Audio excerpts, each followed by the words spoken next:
자, 이번 강의에서는 감정평가론 중반부 가격 이론에서 뒷부분이죠. 유사지역, 동일수급권, 이 지역 분석하고 가격 원칙들, 그리고 3방식 좀 들어가서 설명을 드릴게요. 관련 지문들 한번 바로 살펴보겠습니다. 지역 분석에서 사용되는 유사지역은 유사지역 얘기죠. 유사지역은 인근지역과 유사한 지역 맞죠?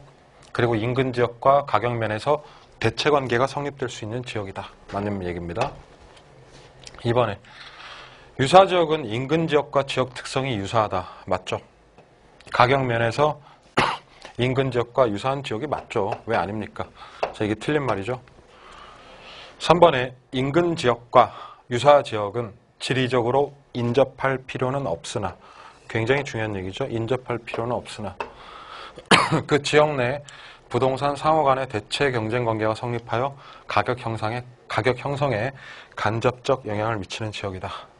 맞는 얘기입니다. 틀렸다고 체크했네요. 4번에 사례 자료를 동일수급권 내에 어디서 구하죠? 유사지역에서 구했죠, 지금. 유사지역에서 구하면 지역적으로 전혀 다른 지역일 수가 있습니다. 그러니까 이 경우에 지역 요건 간의 비교 과정은 반드시 필수입니다. 즉, 생략할 수가 없다는 얘기죠. 만약에 인근 지역에서 구하면 비교 과정, 지역 요인 비교 과정은 생략할 수 있다죠. 그렇죠? 지금 이 문장이거든요. 지금 보시면 차이가 요거밖에 없죠. 위에는 유사지역이고 아래는 인근지역이고. 자, 그래서 동일수급권 자체는 인근지역을 포함하고 인근지역과 상호관계에 있는 유사지역이 있는 공간적 범위다. 일단은 이거 맞는 문장이고, 만약에요, 이렇게 표현처럼 사례 자료를 동일수급권 내에 인근에서 뽑잖아요. 그러면 지역 요건의 비교 과정은 필요하지 않다가 됩니다. 5번은 뭐 다른 문장 얘기긴 하지만 요 두 개 호환하는 연습을 좀 하시기 바랍니다. 자, 계속해서 주거지의 동일수급권 설정 얘기 나오죠. 주거지는 통근이죠. 일단은. 그래서 잘라서 기억을 하실게요.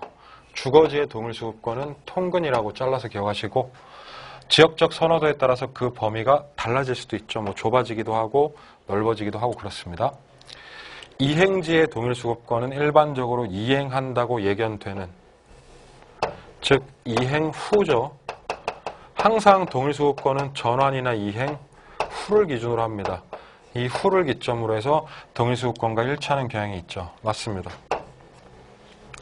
8번에 후보지의 동일수급권은 일반적으로 전환 후죠. 전이 아니라. 그래서 틀린 얘기고. 9번에 성숙도가 낮은 후보지죠. 그러니까 동일수급권은 전환 전을 기준으로 합니다. 얘도 틀렸고요.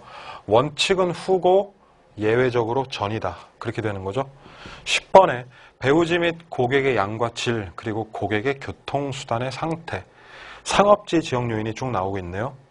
영업의 종별 및 경쟁 상태, 경영자의 창의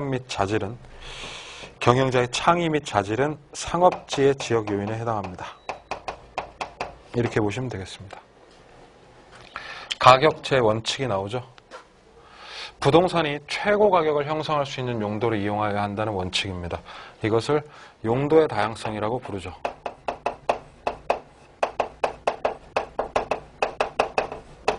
이번에 최유효 이용의 원칙은 현재보다는 미래죠. 이게 틀렸죠. 현재보다는 미래에 최대 수익을 발생시킬 수 있는 것.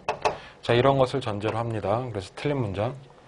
3번에 예측의 원칙은 장래 이익의 현재 가치화죠. 그렇죠. 그래서 부동산의 특성 중에 영속성 또는 내구성과 관련이 깊다. 4번에 부동산의 가치는 가변적이다. 따라서 최유효 이용을 판정할 때는 항상 변동과 예측의 원칙이 바탕이 되어야 됩니다. 맞는 얘기죠. 부동산의 가치란 장래 이익을 현재 가치로 환원한 값이라고 정의할 수 있는데, 이는 무슨 원칙과 관련이 있어요? 장래. 그리고 거꾸로 얘를 현재 가치로 환원한다. 아까 내구성 얘기했고 그 원칙이 바로 무슨 원칙이죠? 예측의 원칙이죠. 그래서 이번엔 여기에 예측의 원칙과 관련이 있다. 땡땡의 원칙은 감정평가 시 시점과 관련이 있죠. 자, 가격 시점 나오는 거 잘라서 외우셔야 됩니다. 무슨 원칙이요? 변동의 원칙이 되겠죠. 7번에 부동산의 가격도 일반 재와 마찬가지로 형성 요인이 변화함에 따라서 자, 끊임없이 변동 과정에 있다 하는 것이 변동의 원칙입니다. 일반적인 문장이네요. 자, 가격 원칙 계속해서 살펴봅니다. 8번에 3방식의 가장 기초가 되는 3방식의 가장 기초가 되는 원칙. 무슨 원칙이죠? 대체의 원칙이죠. 9번에 부동산의 가치는 각 구성 부분의 공헌도 또는 기여도를 전부 합한 것이다. 자, 이것을 갖다가 기여의 원칙이라고 부르죠. 10번에 부동산이 가지는 특성은 그것이 시장 수요와 일치되거나 주변의 토지 이용과 어울릴 수 있을 때 높은 가치를 창출한다. 자, 시장 수요, 주변의 시장 수요죠. 그리고 주변의 이용과 어울릴 때 높은 가치를 창출한다. 외부 환경에 대한 얘기니까 이것을 적합의 원칙이라고 표현합니다. 부동산의 가치는 수요와 공급의 상호작용이다. 뭐가 필요하겠습니까? 얘는 그냥 수요, 공급의 원칙이 되겠죠. 부동산이 최대 가치를 구현하기 위해서는 투입되는, 이 부분은 외우셔야 되는 표현이죠. 생산 요소 간의 결합 비율. 자, 내부다, 외부다. 내부죠. 내부 간의 적절한 균형을 이루어야 된다. 이것은 말 그대로 균형의 원칙.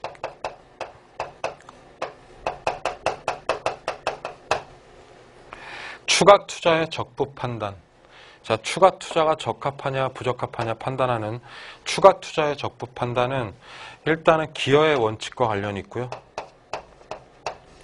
그리고 수익 체증 체감의 원칙과도 관련이 있습니다. 자, 두 가지 적부 판단하는 원칙 기억을 합니다. 기여의 원칙과 수익 체증 체감의 원칙이다. 내부 기능상 효용의 변화로 인하여 발생하는 설계, 그리고 형식의 구식화 등의 기능적 감가.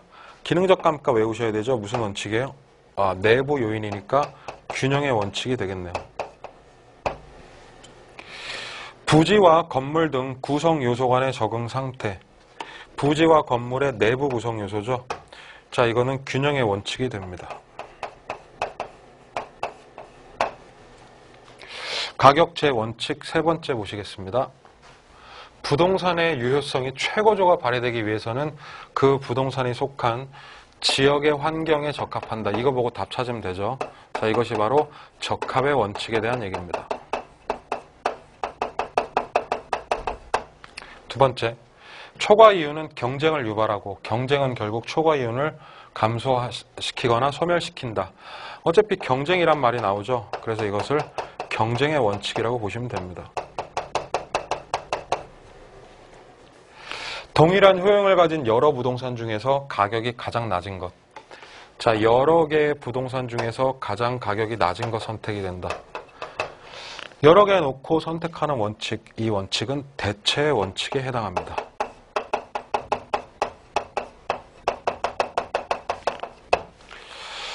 (19번) 기능적 감가는 앞에서 잠깐 했죠. 무슨 원칙일까요?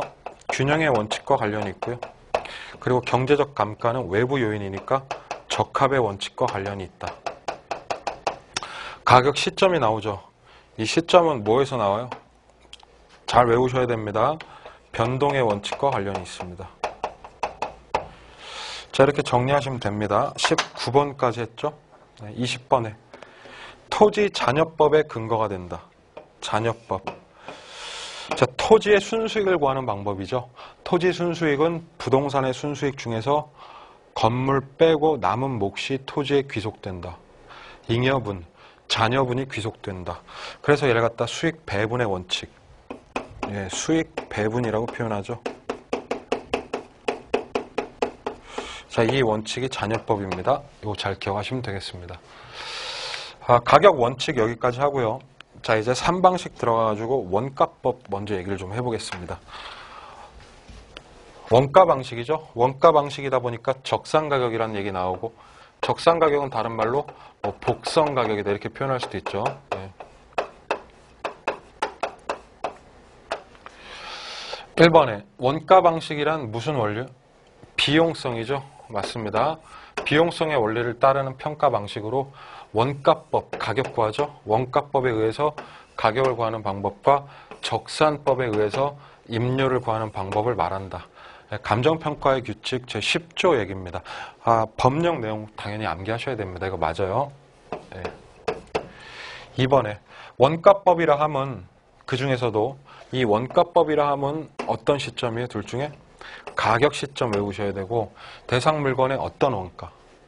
재조달을 하죠. 그러니까 재조달 원가의 감가 뭐랍니까? 수정이죠. 감정평가에서는. 이 수정을 하여서 대상 물건이 가지는 현재의 가격을 구합니다. 원가법이니까요.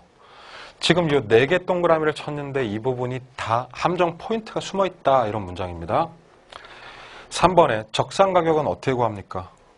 일단은 가격 시점에서 뭘 구하고 재조달 원가를 구해놓고 재조달 원가에서 그동안의 감가액들을 누적해서 빼죠.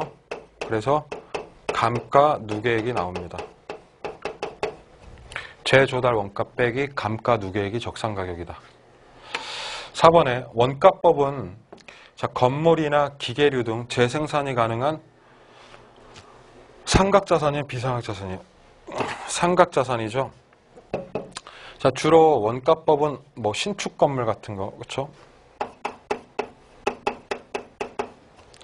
또는 기계류 같은 재생산이 가능한 상각자산에 적용을 합니다.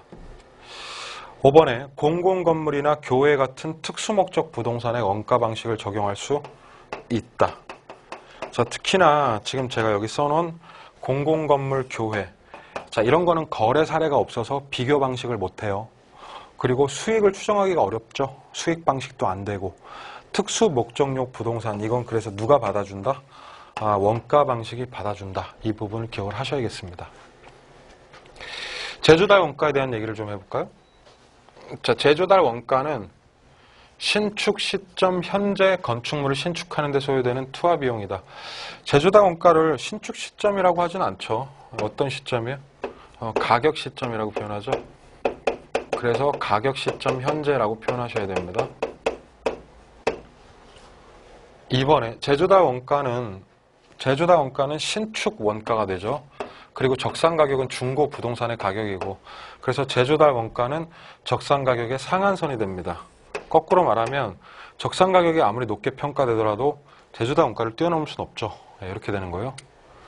3번에 건물의 재조달 원가는 어떻게 구하냐면 두 가지를 더하죠. 이거 굉장히 중요한데요. 표준적 무슨 건설비냐면 도급 건설비입니다. 이거 꼭 외우실게요. 이렇게. 이 도급 건설비에다가 플러스 뭘 하면 돼요? 통상적으로 들어가는 부대 비용이 들어가죠. 도급 건설비 플러스 통상 부대 비용으로 구성이 되는데, 이 도급 건설비를 찢어서 얘기하자면 이렇게 됩니다. 즉 처음에 뭐가 들어가고 직접, 두 번째 간접 봉사비. 그러면서 도급을 줬기 때문에 이 도급을 받는 자, 즉 누구요? 수급인에 뭐가 들어간다? 적정 이윤이 들어갑니다. 수급인의 이윤이라고 표현해도 되고 개발업자 이윤이다 이렇게 표현해도 무리가 없죠. 그렇게 보시면 됩니다. 4번에 토지는요, 조성지나 매립지 같은 거 인정을 합니다. 원가법에서. 그때 토지는 누구 가격 기준이냐면 소지의 취득 가격을 기준으로 한다는 거 잊지 마시고요. 5번에 자가건설의 경우에도 재조달 원가는 무조건 어떤 건설? 도급 건설에 준하여 처리하는 게 원칙입니다. 6번에 재조달 원가를 구성하는 표준적 건설비. 이 도급 건설비에는 수급인의 적정 이윤이 포함됩니다. 7번에 동일한 효용이죠. 같은 효용을 가진 건축물을 신축하는 데 들어가는 데 소요되는 비용은 대치 원가 개념이 되겠습니다. 감가 수정 좀 얘기해 볼까요? 감가 수정은 감가액을 산정해서 빼는 행위를 수정한다 이렇게 표현하죠. 그래서 감가 수정의 개념들 좀 살펴볼게요. 1번에 법률적 내용이죠. 이게 감가 수정이라 함은 일단은 대상 물건에 대한 모에서 재조달 원가, 신축 원가를 구해놓고 여기서 뺄 요인이 있을 때 세 가지 감가를 합니다. 첫 번째는 뭘 합니까? 물리적 감가를 하죠. 그래서 물리적 감가 첫 번째, 또는 두 번째로 기능적 감가 요인이 있으면 하고, 그리고 세 번째 경제적 감가를 하죠. 그래서 이 세 가지 감가를 고려해서 그에 해당하는 금액을 재조달 원가에서 빼는 행위, 마이너스 하는 행위를 수정한다라고 표현을 하죠. 그래서 당연히 가격 시점에 있어서 대상 물건의 가격을 적정화하는 작업이다. 이렇게 보시면 되겠습니다. 이번에 마멸, 파손, 노후화, 늙고, 낡고 이렇게 되네요. 시간의 경과에 따른 손상은 당연히 물리적 감가에 해당하겠죠. 예, 낡은 거예요. 3번에 물리적 감가 요인은 치유 가능합니까? 예, 뜯어 고칠 수 있죠. 보수가 가능해요. 그리고 치유 불가능하기도 합니다. 아, 특이하네요. 답이 그래서 둘 다 됩니다. 치유 가능 플러스 치유 불가능한 감가다. 둘 중에 하나만 고르시면 안 됩니다. 둘 다 고르셔야 되고요. 4번에 건물과 부지. 건물과 부지는 내부 요인이죠. 그리고 설비, 아유 유명한 애들 나오네요. 설계, 디자인의 구식화, 다 무슨 감가다? 기능적 감가라고 보죠. 내부 요인들. 5번에 환경, 그리고 지역, 그리고 대상 부동산의 시장 감퇴, 이런 거는 다 외부적 요인이니까 무슨 감가? 경제적 감가 요인이 된다. 감가 수정의 개념 두 번째입니다. 경제적 감가는 치유 가능한 감가와 치유 불가능한 감가로 구성된다 이랬는데 경제적 감가는 외부 요인이죠. 그래서 경제적 감가는 무조건 치유 불가능한 감가로만 구성됩니다. 이 문장 외우셔야 돼요. 아, 그러니까 치유 가능한 감가다. 이 부분 틀렸다는 얘기예요. 오직 치유 불가능한 감가로만 구성이 됩니다. 틀렸어요. 7번에 대상 부동산 자체와는 상관없이 어떤 외부적이다. 아, 그러면은 그냥 경제적 찍으시면 되죠. 네, 6, 7번 문장 연습하십시오. 유명한 것들입니다. 8번에 경제적 감가 요인에는 인근 지역 맞죠? 설계 아니죠. 설계는 내부 요인이니까 무슨 감가요? 얘는 기능적 감가라고 하는 게 좋겠고, 설비는 뭐예요? 설비도 아니죠. 얘가 기능적 감가죠. 그래서 이 문장 틀린 문장입니다. 아, 섞여 있어요. 경제적 감가, 기능적 감가가. 9번에 땡땡은 취득 가격을 기초로 하는데 반해서 땡땡은 제조달 원가를 기초로 한다. 이게 무슨 말이냐면 취득 원가를 기준으로 하는 걸 감가 뭐라고 불러요? 상각이라고 부르죠. 그래서 감가 상각은 취득 가격. 자, 땡땡은 제조달 원가 기준이죠.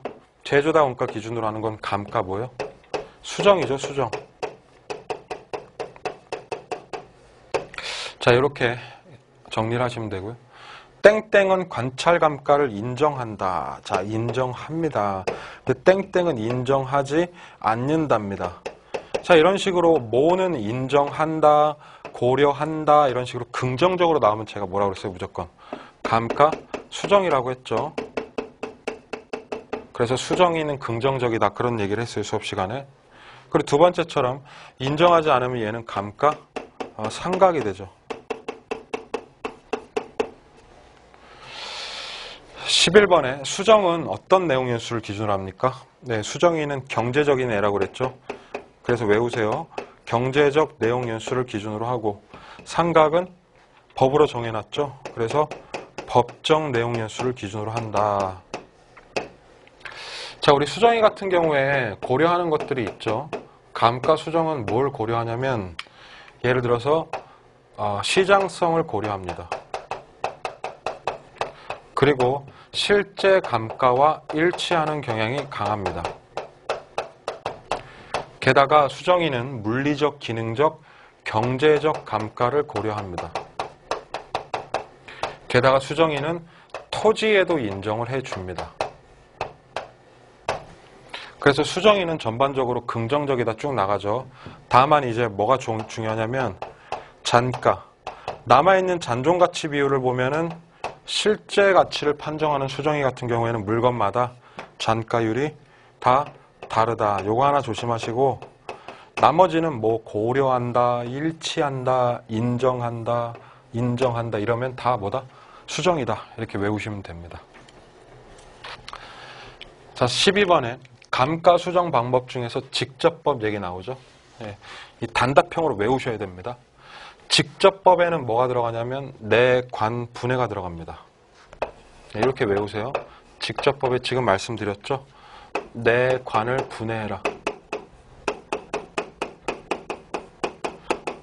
자, 이게 무슨 말이냐면 내용 연수에 의한 방법. 두 번째 관 하면은 관찰감가란 얘기죠. 그리고 분은 뭐예요? 분해법. 이 분해법이 우리 시험에서 내구성 분해 방식이라고 나온 적이 있어요. 내구성 분해 방식. 자, 간접법에는 임시로 외우라고 했습니다. 임대료 손실 환원법과 시장 추출법이 있습니다. 자, 이렇게 기억을 하시면 돼요.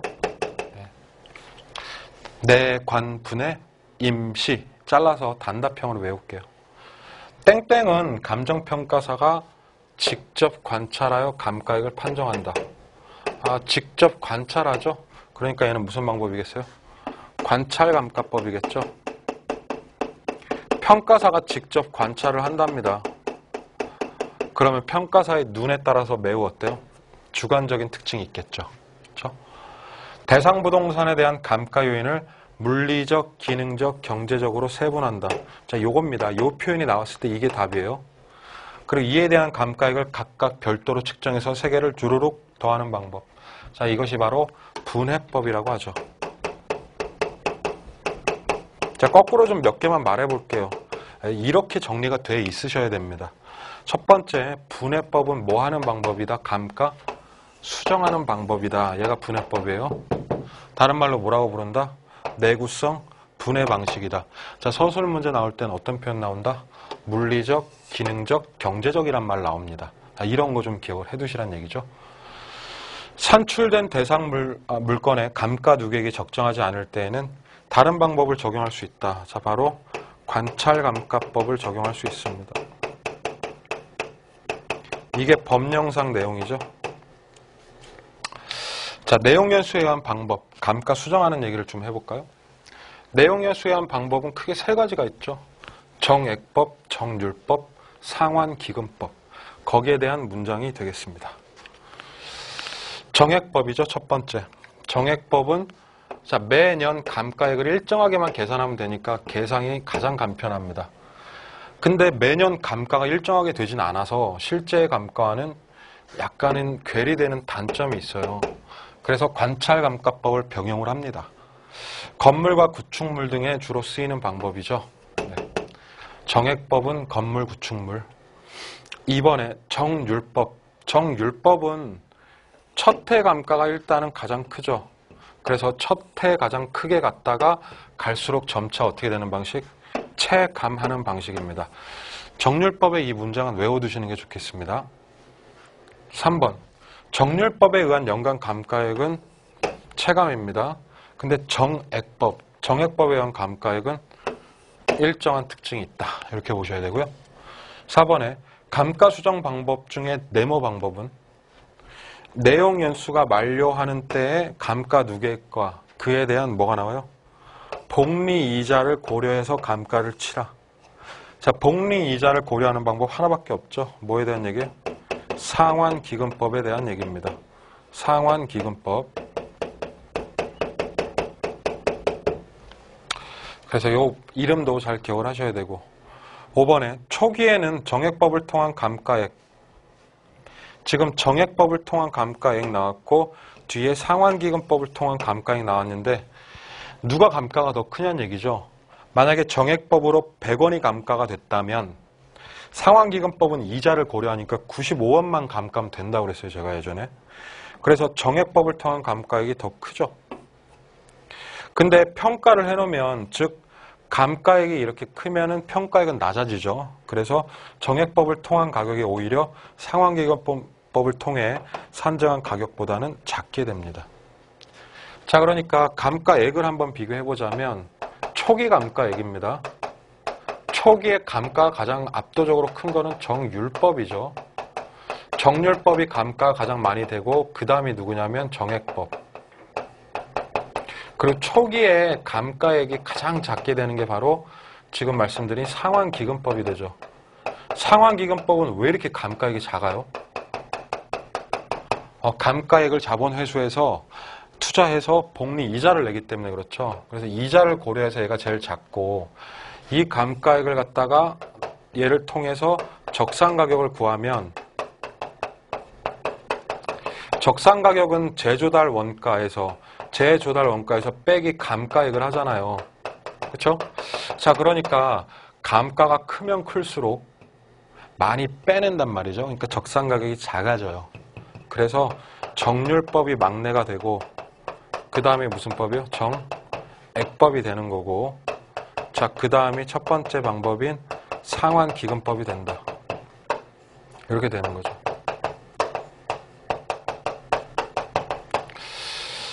요 얘기가 지금 5번 얘기입니다. 이 내용까지 추가적으로 좀 같이 정리해 두시면 됩니다.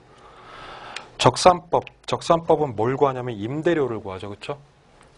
1번에 적산법이라 함은 가격 시점에 있어서 대상 물건의 가격에다가 뭘 곱합니까? 이거 외우셔야 되죠. 적산법에서 유일하게 나오는 기대이율이란 용어죠. 여기가. 기대이율로 곱하고 뭘 더합니까? 임대차 하는데 필요한 각종 경비. 이 경비를 더해요. 가산해서 적산법은 뭘 구한다? 임료를 구합니다. 자, 적산 임료는 그러니까 이 공식을 외우겠습니다. 첫 번째 가격은 무슨 가격이다? 기초가격. 이 기초가격 곱하기 무슨 이율이에요? 기대이율을 하죠. 기대이율을 해놓고 여기다가 뭘 더합니까? 필요재경비를 더한다. 적산법은요. 다른 것보다 이 식이 제일 중요하다고 제가 계속 말씀드리죠. 최소한 이 식을 좀 외워놓으셨으면 합니다. 3번에 적산법에서의 기초가격은 뭐냐면 임료를 구하기 위한 가격이죠. 임료가 과실이면 얘가 원본이다. 원가 방식이니까 적산가격을 쓰는 게 원칙이고요. 뭐 비중가격 쓸 수 있지만 수익가격을 활용할 수가 없어요. 이 안에는 임대료가 이미 들어간 가격이기 때문에 수익가격은 활용할 수가 없게 됩니다. 적산법의 기초가격은 계약 기간 동안만 성립하는 어떤 가격이요? 단기 가격이고 계약 조건에 따라 달라지는 계약 감가를 고려한다라고 표현하죠. 자, 우리 필요 재경비에 포함되는 것 중에서 메인이죠. 이 문장 꼭 외울게요. 감가상각비는 영업 경비에는 포함되지 않습니다. 불포함되죠. 그런데 지금 보시는 필요 재경비에는 어떻다? 포함됩니다. 아주 중요한 내용이네요. 5번 잘 기억을 하시고. 재산세는 필요 재경비에 포함됩니다. 영업 경비랑 똑같죠. 근데 소득세나 법인세는 필요 재경비에 포함되지 않습니다. 예, 영업 경비와 공통점이 되겠습니다. 비교 방식 얘기 좀 할까요? 거래 사례 비교법. 비교 방식 얘기 1번에 법적 정의죠. 비교 방식은 삼면성, 가격 삼면성 중에 무슨 원리? 시장성. 그렇죠? 기본적으로 시장성의 원리에 따르는 방법이다. 평가 방식으로서 거래 사례 비교법에 의해서 가격을 구하는 방법과 그리고 임대 사례 비교법에 의해서 대상 물건의 임료를 평가하는 방법으로 나눠진다. 거래 사례 비교법 얘기해 볼까요? 거래 사례 비교법이란 대상 물건과 동일하거나 유사성이 있는 거래 사례를 뽑아서 대상 물건의 현황에 맞게 사정도 좀 보정하고 특수한 사정이 개입되어 있을 때 바로 잡고 시점이 다르면 시점도 수정을 좀 할게요. 그러면 시점, 수정을 가해서 가격 시점에 있어서 뭘 구한다? 가격을 산정하는 방법이다. 3번에 비교 방식의 거래 사례 비교법은 시장성에 의한다. 맞죠? 예, 굉장히 실증적이고 굉장히 설득력 있이 거래 사례를 제시할 수가 있죠, 직접. 굉장히 중추 방식이에요. 3방식 중에 가장 중요한 방식이죠. 거래 사례 비교법은 특히나 아파트는 매매 사례가 굉장히 많죠. 그래서 이런 경우에 대단히 유용하다라고 보시면 되겠고요. 거래 사례 비교법은 어디에 근거한다? 시장성에 근거하죠. 자, 그러니까 시장에서 사례를 뽑아야 되는데 과도하게 호황이나 불황이면은 유용하지 못합니다. 이게 단점이고 약점이죠. 그래서 5번은 단점이 되겠습니다. 거래 사례 비교법, 뒤에 나오는 비교 방식 부분부터는 제가 다음 강의에서 이어서 설명을 해드리도록 하겠습니다.